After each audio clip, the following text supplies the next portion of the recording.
নমস্কার, আমি পাপিয়া। তোমরা দেখছো পাপিয়ার গল্প কথা। প্রতিদিনের জীবনের খুঁটিনাটি গল্প, হাসি, আনন্দ আর একটু ভালো লাগা নিয়ে চলো আজকের গল্পটা শুরু করা যাক। আজকে বৃহস্পতিবার, সকাল সকাল উঠে স্নান করে পুজোও করে নিয়েছি। এখন বাজে 10টা। তোমাদের দাদাভাইকে অফিসের জন্য ছেড়েও চলে এসেছি। তো এখন চলো, আমি এখনও নাস্তা খাইনি। এখন এই কিছু গাছ নিয়ে বসেছি, ওগুলোকে একটু রিপোর্ট করবো আর কি। এই যে আমাদের এখানে যে নতুন দেওয়ালটা হয়েছে না, তাই জন্য সমস্ত গাছ তো সরাতে হয়েছিল।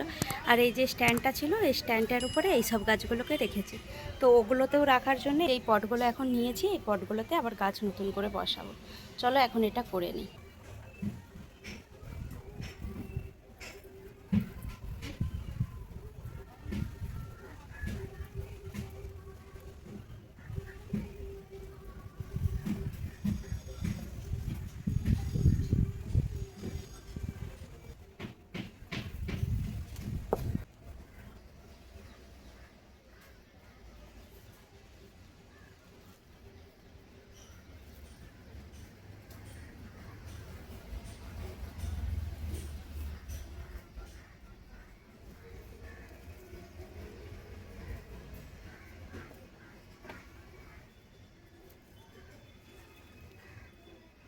দেখো গাছগুলো তো লাগিয়ে দিয়েছে, হালকা করে জল দিয়ে রাখে। আর এইটা পিসি লিলিতে মরে গেছে, গোড়াটা একটু ভালো আছে, সেই জন্যে রেখেছি।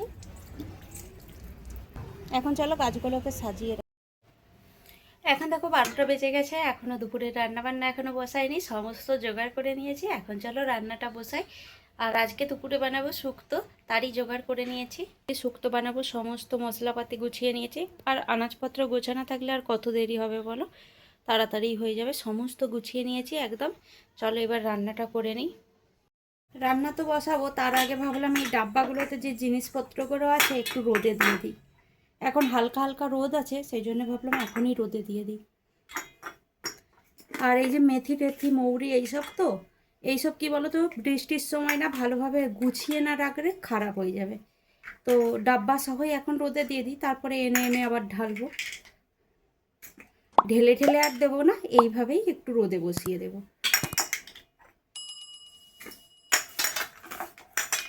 ডাব্বাগুলো একটু রোদ খেয়ে গেল, কেন কি ধুয়েছিলাম, ধোয়ার পরে আর রোদে শুকানো হয়নি, তাতেই জিনিসপত্র রেখে দিয়েছি। তাই ভাবলাম একটু রোদে শুকিয়ে নিলে ভালো হবে আর কি।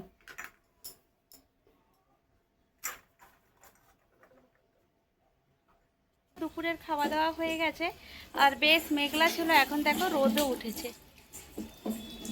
আর এই যে খাওয়া দাওয়ার পরে নলে জলও চলে এসেছে, বালতিটা ভরতে দিয়েছি, ভরাও হয়ে গেছে। আর এই যে উনানটা না একটু ফেটে ফেটে গেছে। এই যে দেখো উনানটার হাল থেকে এইরকম। সরে যা না রে, না রে, এটা ঘরে ছিল।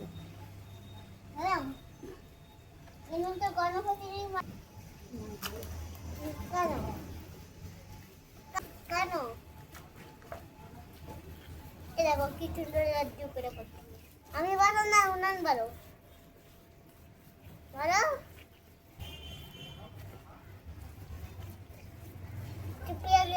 চুপিয়া ভেসে যেরকম বানাই সেটা আমিও বানাচ্ছি। দেখো সুন্দরভাবে লাতা দেওয়া হয়ে গেছে।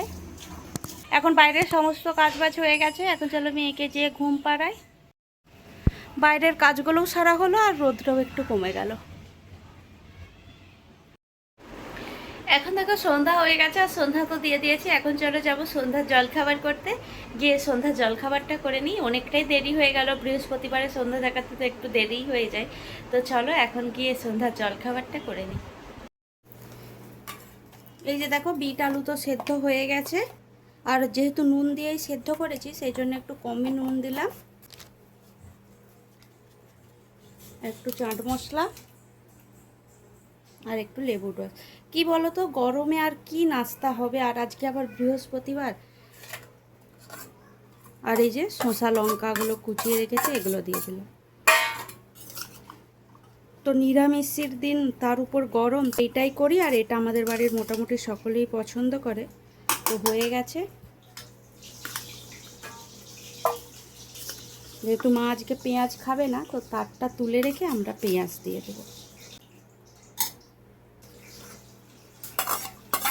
পেঁয়াজ দিলে কি একটু বেশি স্বাদ আছে আর কি। এটা একটা হেলদি নাস্তা বলতে পারো। চলো হয়ে গেছে।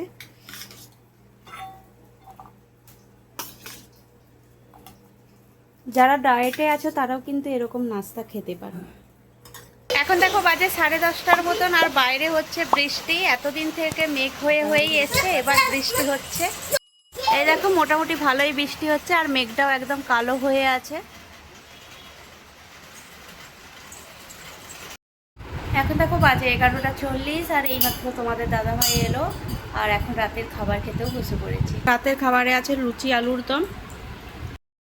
এটা হচ্ছে আমার মেয়ের বায়না, লুচি আলুর দম খাবে, সেই জন্য রাতে এটাই বানিয়েছি। চলো আজকের গল্পটা এখানেই শেষ করছি। আজকের গল্পটা তোমাদের কেমন লাগলো অবশ্যই কমেন্ট করে জানি।